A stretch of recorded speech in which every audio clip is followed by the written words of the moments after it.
Welcome everybody to the live roundtable edition, take 2 of the Cast from the Coast for May 4th of 2020. My name is Adam. I'm joined as always by Josh Lambert, Aaron Peerless, Tim Johnson. How you guys doing? Thank you. For anybody who's just checking in, we started a live stream, but apparently my audio got right fucked up. So, according to many people who were watching, I sounded like a Dalek. And even my own son was mocking me, asking me to say things like exterminate. So hopefully the audio is a lot better at this point, and we'll go from there. Your voice definitely wasn't sexual. Here we go. Here we go. Already with the bullshit. Oh my god. Oh my god. The night that I found that and I kept watching it. I did it too. And watching it, and I was crying. And my son comes in and goes, "What are you laughing at?" And I go, "You wouldn't get it." And he goes, "What do you mean?" And I showed it to him, and he goes, "You're an idiot," and walks away. And it was so funny. It was so funny, and it just triggered me. It just triggered me. And like the look on his face. See, I'm gonna start again. The look on his face when he realizes he fucked it up. It says it again, fucked up like we wouldn't notice, but the damage was already done, and we already had like the expressions. It was good. Good times. Not gonna leave that one down, brother. No, probably not. Oh my god, Aaron put it on a shirt. Sexual. I'm gonna. Want some sexual healing? I don't know.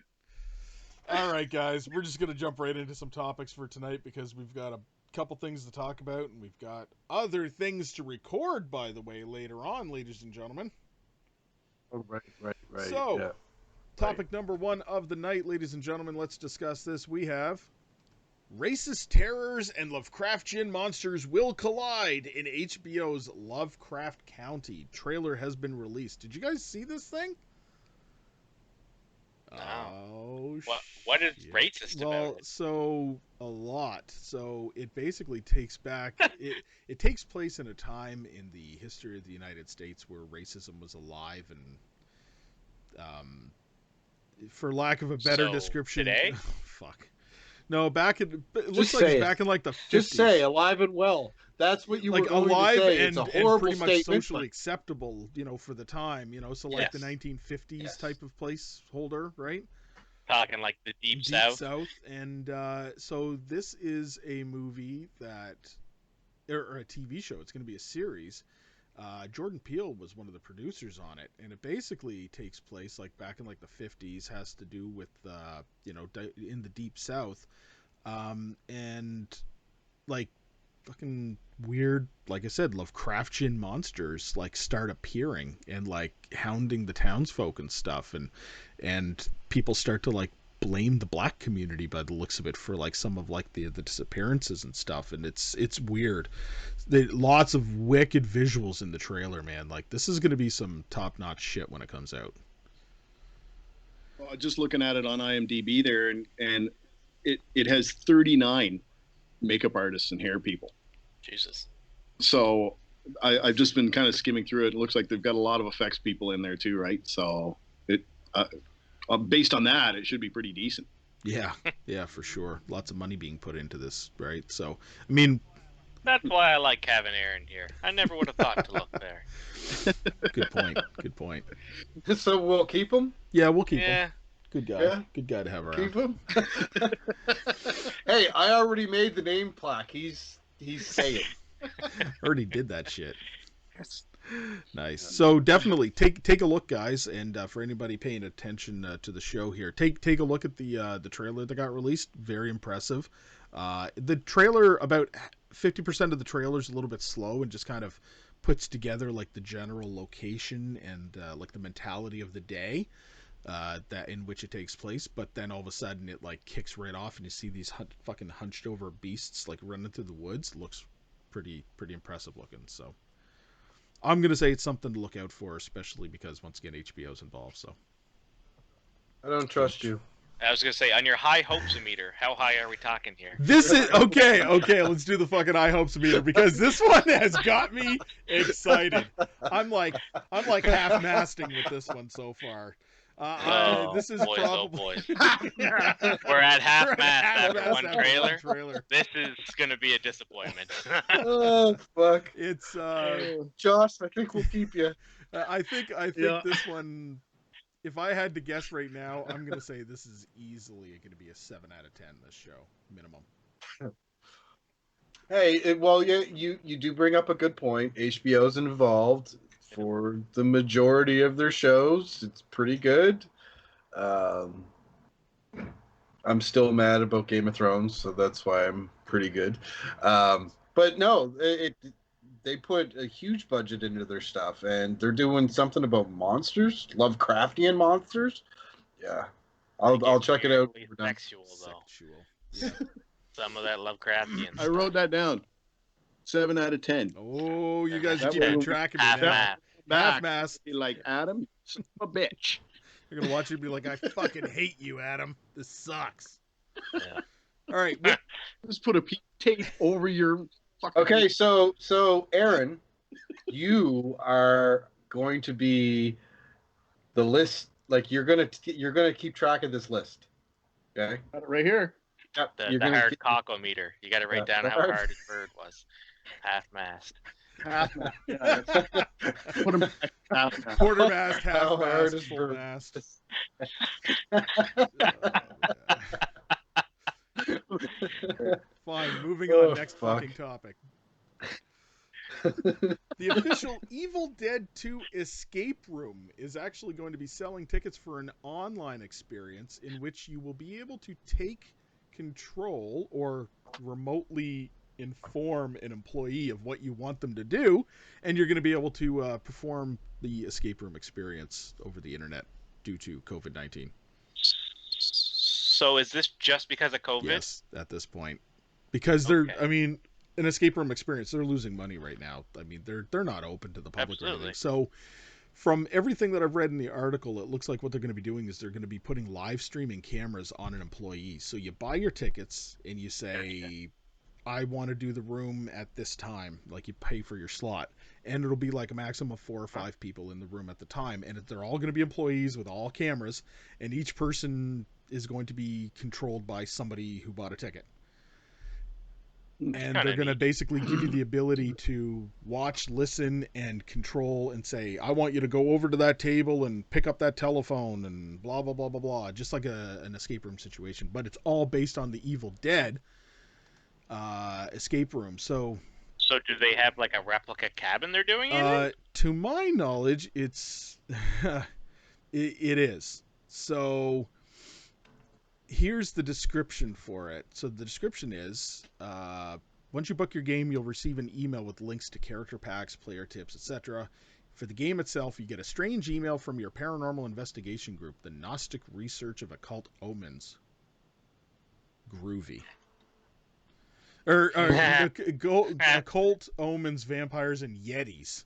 Groovy. They really wanted it spelled groovy. Gotcha. It appears that the leader of your group has decided to break into the old Nobi cabin and can't escape. You and your team must guide him via his ghost gear technology through his misadventure so he can escape and find a way to return the evil dead to their realm and escape before the cabin is sucked into the space vortex forever.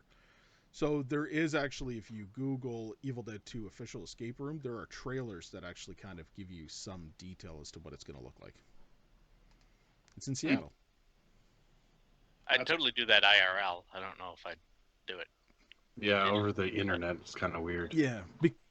It's neat, and I'm glad that they're trying to recoup some money they're losing, because I'm sure it wasn't cheap trying to produce a replica cabin. And the licensing fees that they probably have to go through and all that kind of shit because... Yep. Yeah, so... If they got the word Evil Dead on it, you're paying a licensing fee. Exactly. So it's interesting, but I agree. It would be one of those things in real life I'd prefer to do it. So, okay. Moving on to the next topic of conversation. I Am Not Okay With This co-creator is now officially adapting Stephen King's The Girl Who Loved Tom Gordon. So, Tim, you brought up a good point earlier. This has been in development hell for fucking ever. Well, the problem is Tom Gordon. They're trying to get the real life baseball player to be in the movie because that's what it was in the book. right? It's this little girl's imaginary friend, Hmm. right? And she gets lost in the woods, and well, I shouldn't say imaginary friend. She's a fan of Tom Gordon, the baseball player, and she just, I guess, becomes imaginary friend because it's make believe. Anyways, yeah. So, in order to get that to work, you need the actual baseball I player. mean, fuck, man. They do enough deep fake technology. All they really need to do is pay the guy for his likeness and put an actor in place. Yeah. That's true. Because I'm assuming he would be quite a bit older now anyway. 'Cause, I mean, that book came out in the mid 2000s. And he was retired even then, earlier. wasn't he? I Yeah. think so. I mean, I'm not a baseball fan, but I've read the book. And it's one of my favorites because my dad bought me the special edition pop up book. So it's like an old school pop up of this Tom Gordon. And I don't know how rare it is or whatever, but he saw it somewhere and he bought it for me for Christmas, and it's pretty Yeah, cool. that's pretty cool. Yeah. No, and is it a good story though? Like, I mean, it's Stephen King. Everybody has a love-hate relationship with a lot of his books, so. It's more of a novella as opposed to a full blown. It's not a short story, but it's not a novel. Okay. Novella. I enjoyed it. The thing that he excels at that I feel like a lot of people don't give him credit for is really portraying the mind of a child. Because when you're reading this, he's definitely got the point of view of a child. Yeah. Right? Yeah. And there's just enough doubt, like, was all the shit that was happening to her while she was lost in the woods really happening, or was it in her head because she's a kid? Do you know what I mean? It was a pretty good story. It was, I don't want to say it's basic because it's not. It's Stephen King, but You're fucking basic. no. But what I'm saying is, it's very, a girl gets lost in the woods. That's the story. And there's obviously some sort of supernatural element if it's like an imaginary friend or whatever. Is it though, or is it all in her head? Yeah, Stephen King. Exactly. You don't know for sure. Oh, an illusion. All right. So it could be something interesting if it keeps popping up like this, and I mean, maybe where it's resurfaced, there is some validity to it actually getting or gaining ground towards production now. So you never know. I mean, we're always on board for more Stephen King adaptations. Everything that's been pumped out in the last couple of years has been absolutely fucking on point. You know, there hasn't been. Yeah, It's been good. It's been a good time to be a Stephen King fan. Have his stories pumped out like this. So I wish I was wearing my shirt Stephen again. King. Stephen King rules. I got my red shirt. I just got to put the lettering on it. Did you? Oh, so you're gonna make one of your awesome, Yeah. awesome. But I'm going to put along to the top of on the back. I'm going to put Monster Squad in the font, in their font. Nice. Look at this guy trying to upstage me. Yeah, but I can't sit with my back towards the camera all the time. Maybe it's good. Not all the time. Nice. All right, guys. Next topic of conversation. We have the fact that Fede Alvarez has recently had a couple of interviews where he's been reflecting on how Ash was almost appearing in The Evil Dead and teaming with Mia in a sequel. So multiple things have come out about this, but essentially what he stated was, and it all comes back to what they filmed, what they planned to film, and everything else, was at the very end, the original plan was, according to the scripts, that the ending where the truck driver picks up Mia, that was supposed to be Ash originally. And it was supposed to be And the it was car. supposed to be in the car. That's right. So it's supposed to be Ash on the road picking her up. They have apparently had multiple endings written and prepared to be filmed for this, and that was a cool ending. And they were saying that at that point they would team him up with her in the sequel, and they even had a plan to potentially make her related to Ash in some way. They would be like, she would be like a niece or something like this, or Yeah. so Illegitimate or child. illegitimate I believe child that that more. would have worked too. So it would have. They did that gag on Ash versus Evil Dead. Having the Yeah, I know. illegitimate child. That's right. But this would have been great because, like, I loved Alvarez's take on Evil Dead. We've talked about this before. It was fantastic, and Mia was a perfect female Ash character. She was absolutely fantastic. Because you weren't expecting it, because they hyped up the whole movie that it was going to be her brother. Yeah. He was even dressed like fucking Ash with the denim shirt on. And when he died, and I was like, what the fuck? And then she's got the chainsaw and shit, cuts her arm. I was like, what the mind blown. Mind blown. I So loved this it. is one of the rare opportunities where I actually really love a reboot. And I think it was better not having Ash in it.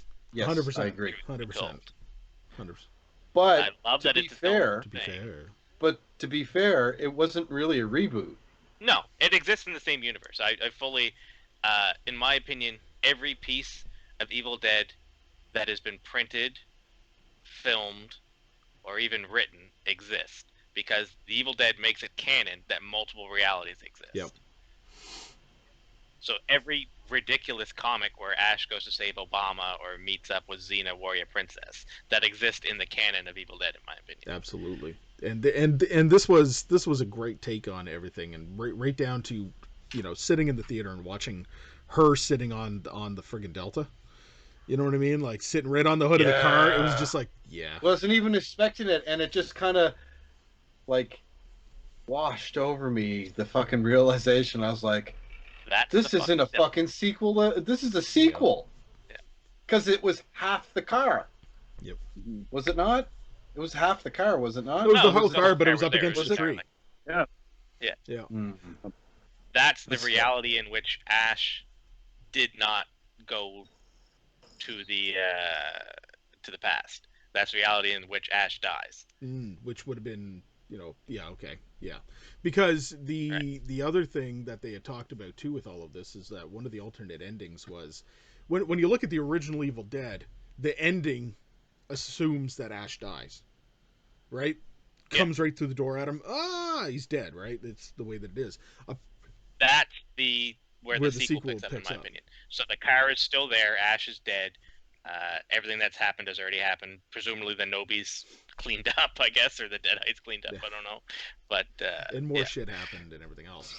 But apparently, one of the original endings that they had planned for Mia was a very similar thing. She was walking away limping, and the Raimi cam comes on, and it's a whirr through the woods, and she turns to the camera, and then the fact would be is that she would be almost like she was turning evil again, and it would lift her. Apparently, she'd be elevated, and she'd be, you know, up in the air, and she would actually Is that what that means? yeah, exactly.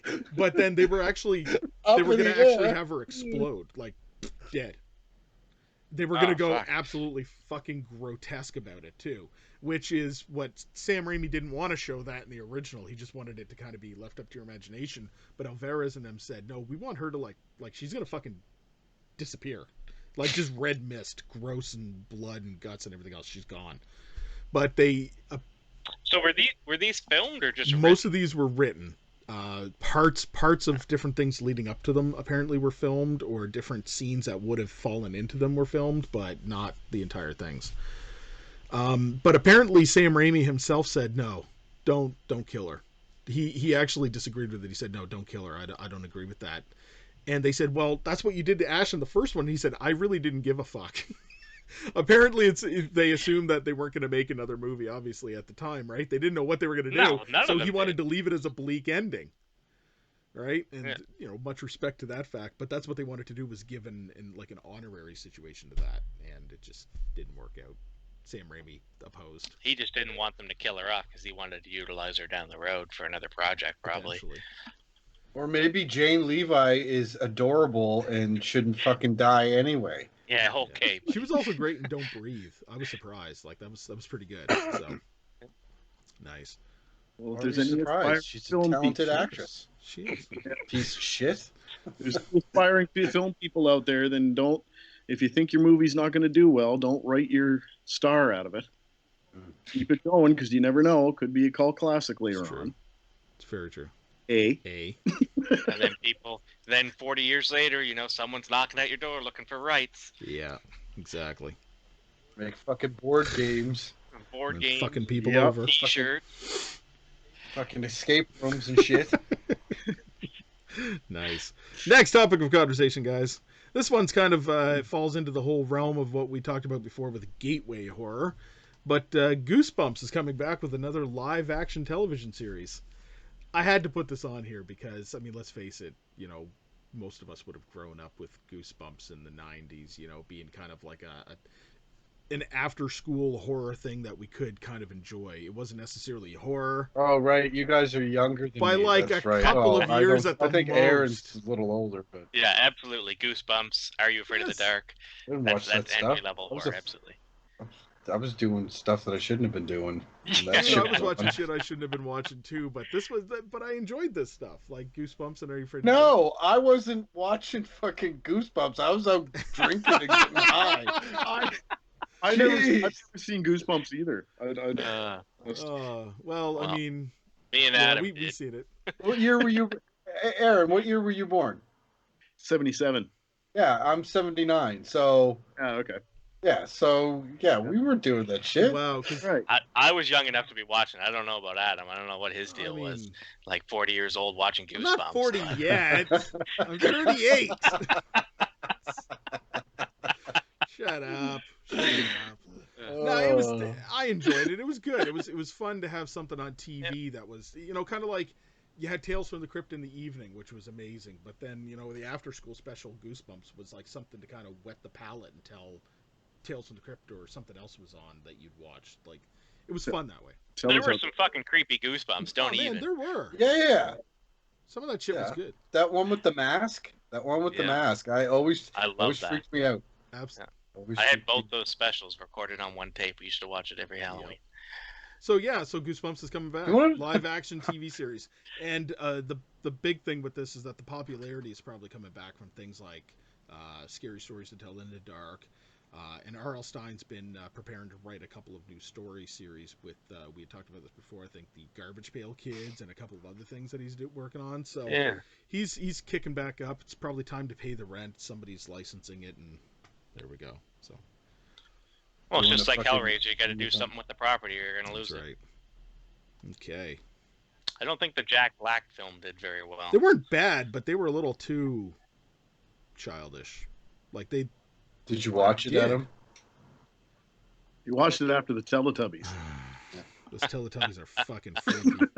They are freaky, man. Seriously, Google Teletubbies black and white. Oh, That yeah, that shit's shit's terrifying, terrifying. man. Do you want to know what? It's funny because Josh just brought up about watching shit on VHS when he was a kid, like on Halloween. You want to know what I used to watch Halloween when I was a kid? The fucking Garfield Yes! Halloween special. Still watch it. Where it was the fucking pirate. Arr. That shit. I loved that. I loved that shit. I loved it. I watched Peanuts, right? Yes. The Great Pumpkin. I got Yeah, all yeah, those. yeah, We watch them with yeah. the kids every year. And even if the kids weren't watching Yeah. them, I'd still be fucking watching them because they're great. Get in here and watch the Goosebumps with me. The Goosebumps. The Goosebumps with me. Nice. Oh, shit. All right.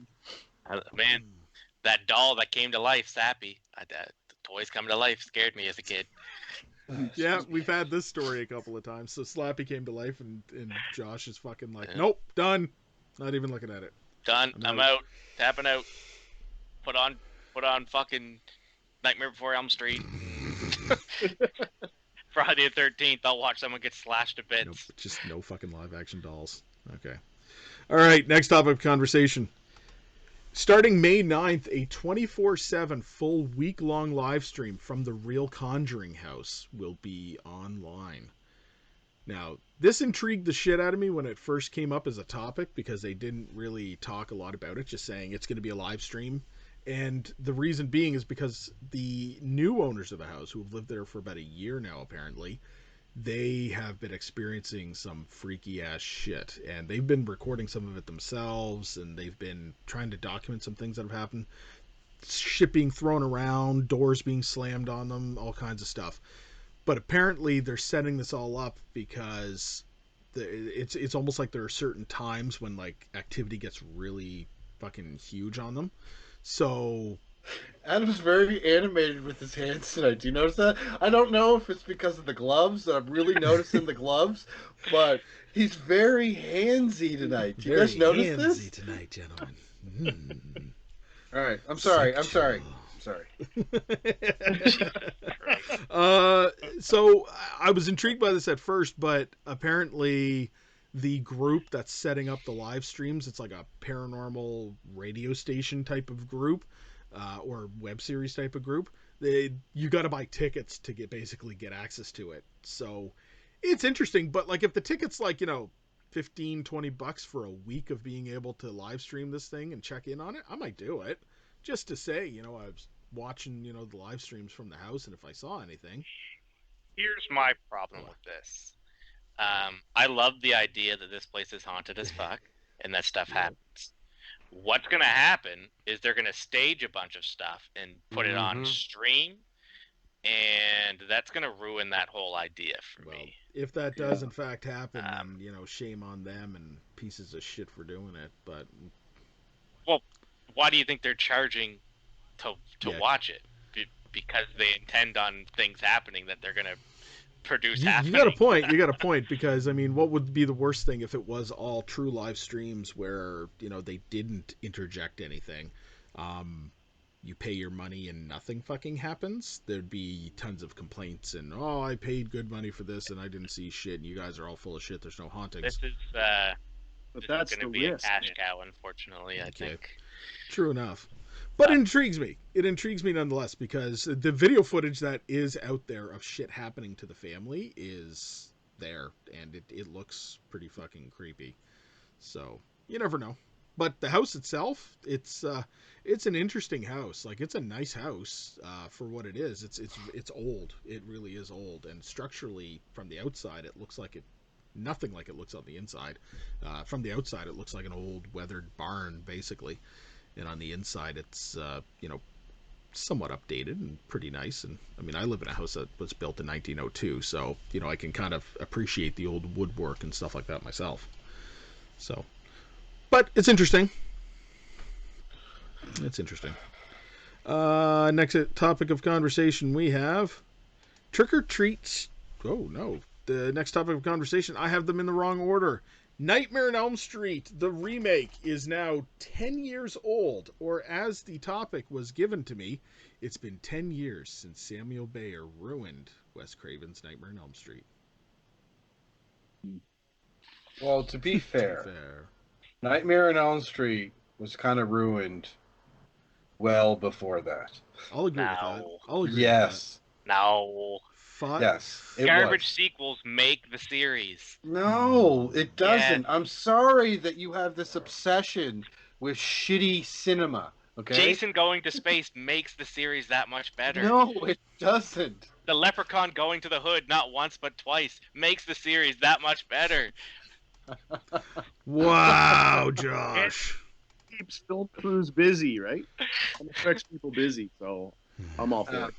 It builds character. Yeah. The only problem with that fucking remake, in my opinion, is they completely missed the point of what Freddy was. What made Freddy good. Even though one of my favorite Freddy quotes is from that movie. What was that?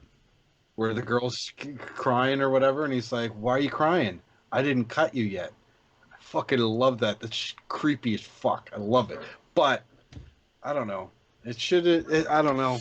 It wasn't Robert Englund. It wasn't Robert Englund. The makeup looked fucking stupid. They fucking went too far and made him a diddler. Yeah. Wasn't a fan. Yes. But to be fair, what was he doing with kids in the original? Yeah, but it was always connotation. It was never outright said he was a diddler. So you just sweep it under the rug? Pretty much. You just kind of think, yeah, he's just a murderer. He's just a child murderer. What is that? No, he's a murderer. Yeah. Was he going to be a child murderer? No, he's a fucking diddler. He diddled. Well, look, I don't absolutely outright hate the remake like a lot of people. I think that the worst part of it is kind of like what Tim was kind of putting into it there, and what Josh is now saying too, is that they outright kind of made him a fucking kid piddler, kid diddler. Yeah. Well, But in the originals, it kid- was kid about he was a murderer. He Diddler. killed children, but it Yeah. was almost like Yeah. pouring salt into that wound, where he didn't just kill them in the original. He was like, or in the remake, it was like he diddled them and then tried to kill them or did kill or whatever. Right? I like to think he actually never killed anyone, and he was falsely accused. Yeah. That's my And it's my a revenge story. thing coming And back from the that's why dead. he's, Yeah. that's my idea. That's my take on it. That's my hot take your for hot the take. evening. No, I 100% agree, Yeah, Josh. except for the fact We'll that later keep on you in the around. series it came out that he did, and when they did Yeah. the first episode of Freddy's Nightmares, he was on trial and he was happy about admitting that he had killed kids and all this kind of shit. course. So, whatever. But I didn't hate him as Freddy, and I know a lot of people shit on the makeup, but I think that it was a different take because the original They tried to make they it tried to real. make it real. Like the original Freddy makeup is really cool, but he really does look like a fucking burn victim in the remake. Like he outright looks like he fucking sat in a fire. One of the original makeup tests that they did that I thought looked amazing, but they shied away from it, was that whole cloudy eye, and his eye was like drooped, like kind of like the sequel to Silence of the Lambs, Oh, with the guy that was Mason in the Berger.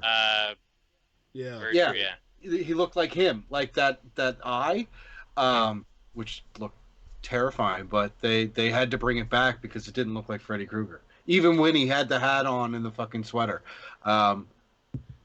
What's the actor's name? Jackie Earle Haley. Who's Yeah, I thought if you're gonna pick someone to play Freddy, okay, like he wasn't bad.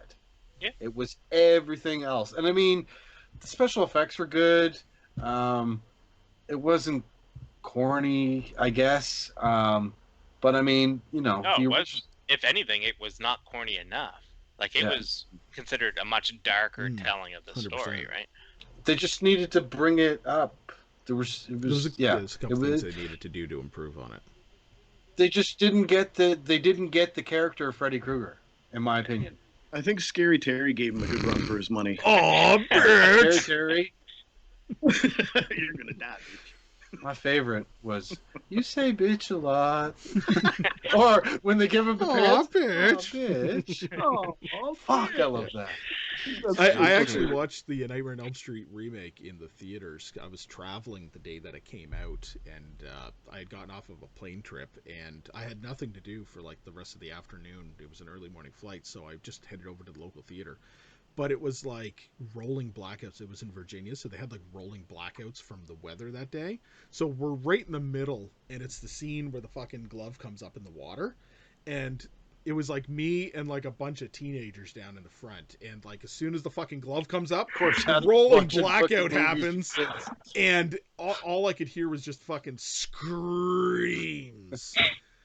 He goes up to him after. "You guys like Goosebumps? Would you like to see some goosebumps? Sorry. You guys like Goosebumps?" It's all about the goosebumps. All right, moving on to Jesus. the next topic of conversation. The final topic of conversation that we have for the night is Trick or Treat Studios. The Necronomicon replicas that they've been promoting and toting are now delayed indefinitely. And there's quite a few potential reasons why. Josh, we were talking about this earlier. Yeah. So there's a lot of history, obviously, with Trick or Treat Studios. They didn't start off the best when you talk about entering the horror community. They burned some bridges for sure. They gained a bit of notoriety with One Piece, and since then they've kind of flourished. From what I've heard, they've hired a few sculptors, and they have some really talented people there. The big thing for me is, as a massive Evil Dead fan, pretty much my entire Evil Dead known life, I've been trying to collect a relatively authentic Necronomicon. And everyone knows Tom Sullivan, very rightfully so, protects his image of the Necronomicon very well, with legal action to those who try to sell them. And again, he put a lot of work into that. I don't want to downplay that, and it's his right to do so. He's an artist, and that's a pretty shit job nowadays in the digital world. But some sort of deal was struck with Trick or Treat, and after seeing their Kandarian dagger, which actually looks pretty authentic, makes me think that this actually had a solid chance of being something really, really good. However, no.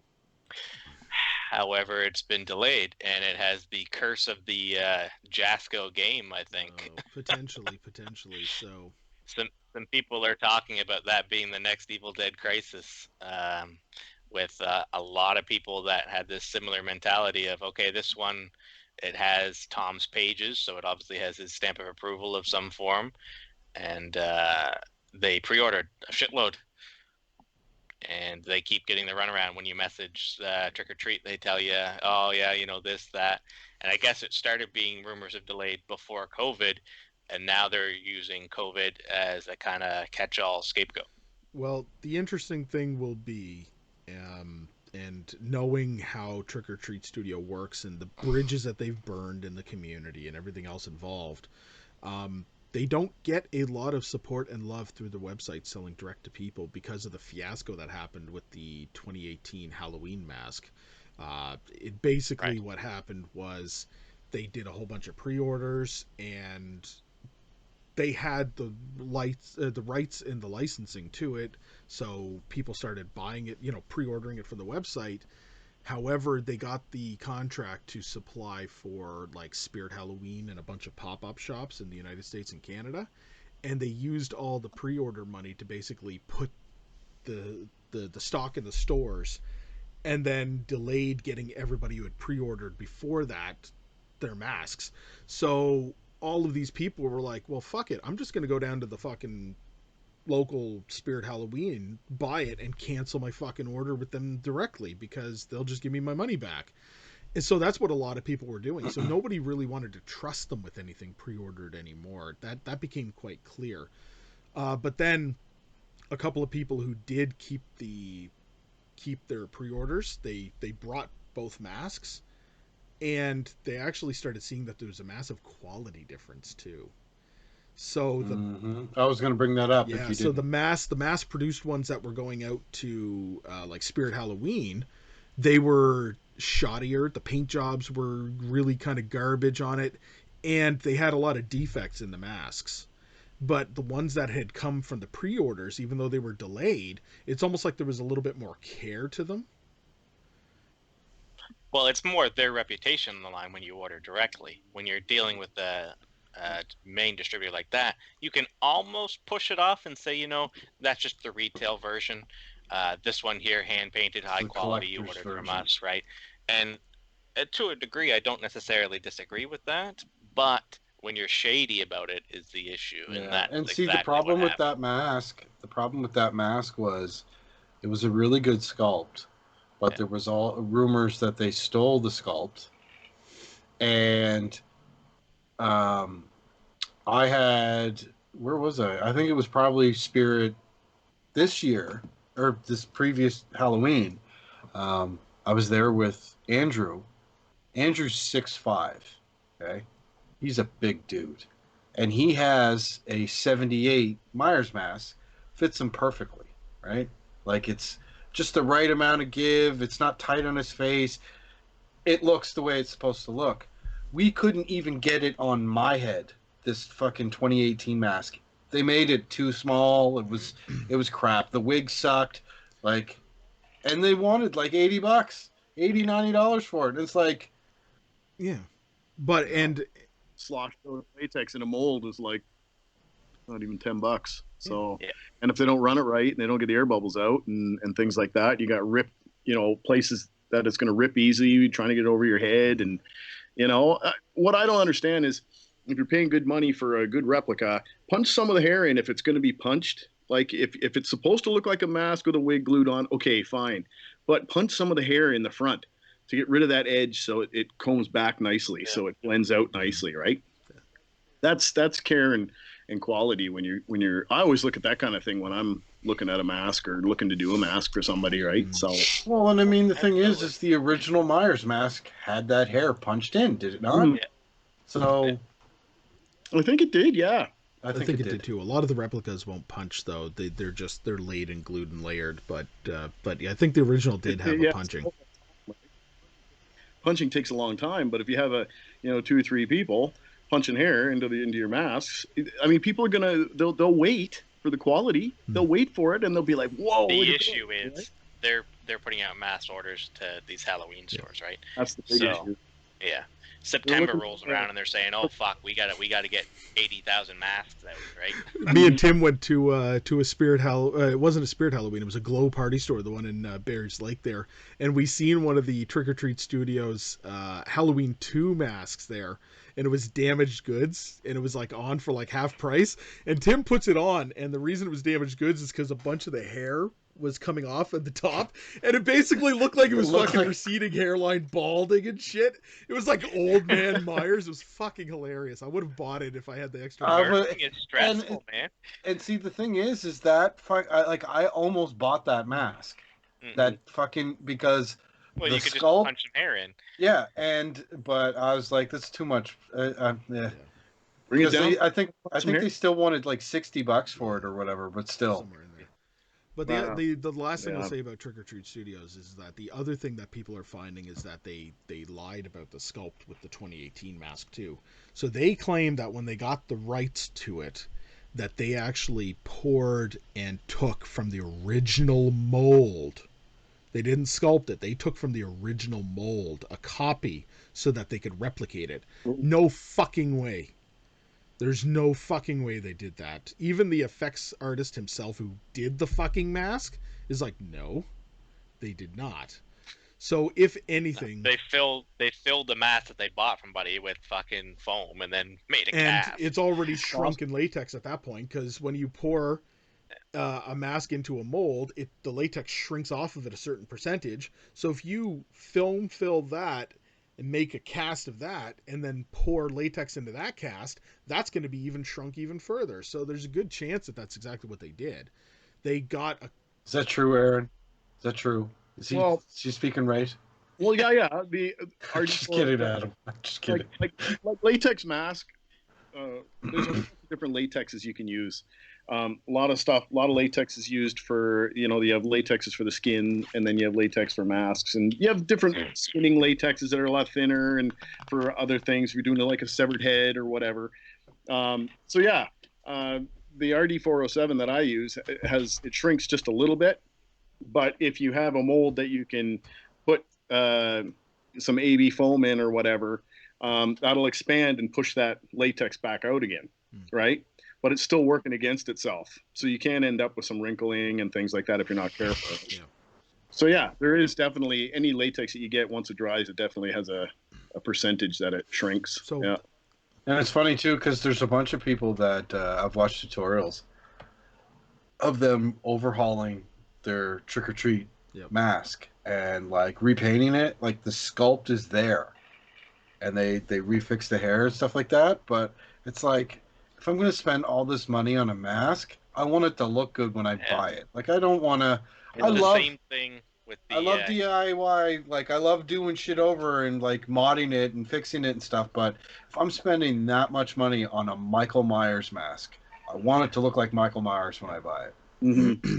It's the same thing with the Kandarian daggers that they sell. The sculpt is phenomenal.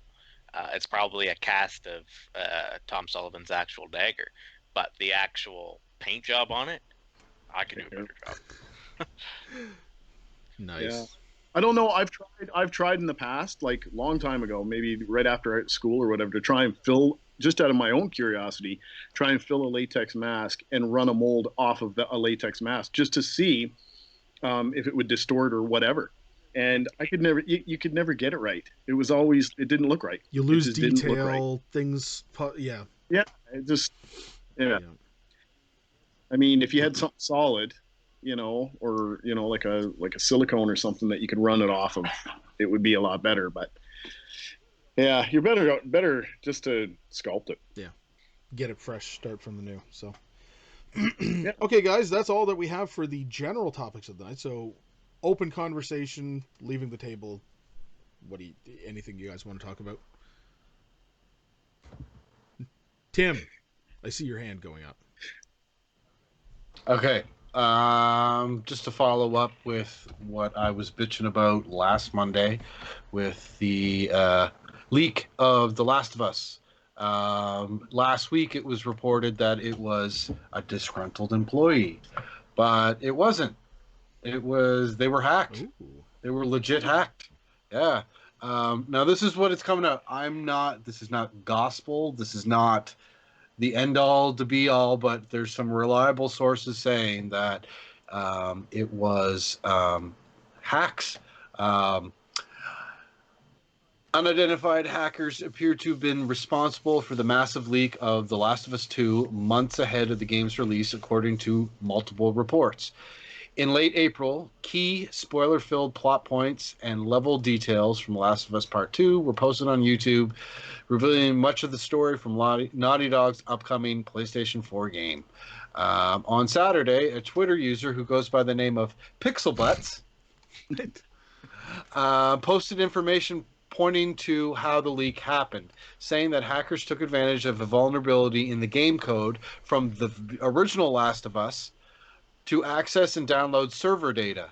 PixelBot said that they were aware of the vulnerability and attempts to download Naughty Dog game data from Amazon web servers for months and informed the developer of the security exploit in February.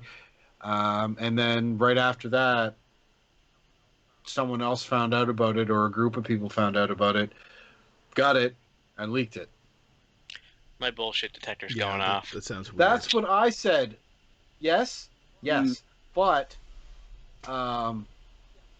yeah, because I was that was my first thing. It was like, this is damage control and blah blah blah. It's much easier for them to say that they were hacked than to admit that they had a disgruntled employee because they didn't fucking pay him.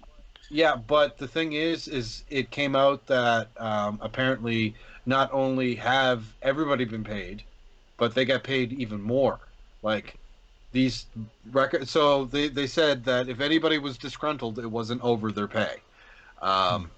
So, I mean, it's a lot of shit that's up in the air, but I guess um, the few people that have reported it, Jason Schreier, who's this big video game reporter for Kotaku. Well, I don't think he's with Kotaku anymore. Anyways, he reported about it, and he's usually really good about this stuff. And like a couple months before, he was bad mouthing Naughty Dog about their crunch culture and like, you know, making people work ridiculous amount of hours to try to get the game done in the months leading up to the release. So like he said, he's like, I'm not a fucking cheerleader for this company. Like, I was just talking shit about them, but facts are facts, and this is what the facts are. This is how it got leaked and blah blah blah. And I mean, I do believe it. I do believe this, but I just find it odd that the disgruntled employee plot line got so far out of control, and like that was just part of the facts. I feel like this is part of the facts, and that's the best way to do it, is you tell some truth. Yeah. It could easily be a disgruntled employee who exposed the leak. Weakness. Yeah. Yeah, so who knows, but I mean, I don't know. Like, I'm still going to get it, but I'm still well, okay, so my opinions changed just because I learned some of the politics that are going into it, and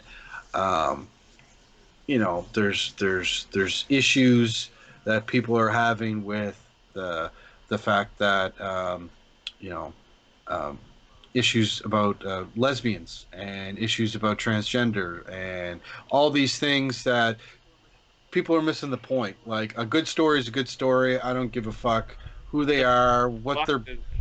Lesbians and transgender have to do with zombies. Well, the main character, Ellie, is a lesbian. Sure. Whatever. She's a great written character. I adore Ellie. The antagonist is a transgender. I don't know how to proceed. Male to female or female to male? I think it's male or female to male. Sure. These giant arms.